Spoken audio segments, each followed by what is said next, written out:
একদিন উপলব্ধি করলাম সমস্ত ঝড় থেমে গেছে।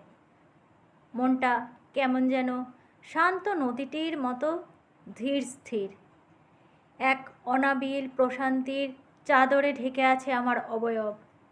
স্থির চোখে কেবলই আনন্দ খেলা করছে। এখন আর চাওয়া পাওয়া নিয়ে মন একেবারেই ভাবতে নারাজ।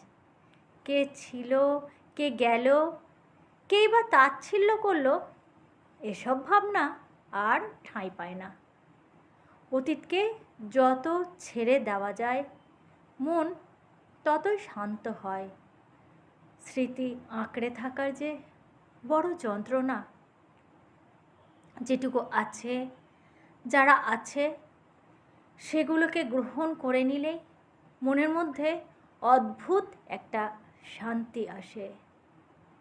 আমার যা আছে, যেটুকু আছে, যারা আছে সেটাই বা কম কি?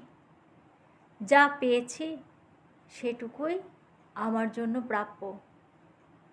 এই প্রাপ্তিটুকু নিয়েই প্রশান্তির দুনিয়ায় আমি বিরাজ করি। শুধু শুধু অপ্রাপ্তি হাতড়ে হাতড়ে অশান্তি ডেকে আনবো কেন?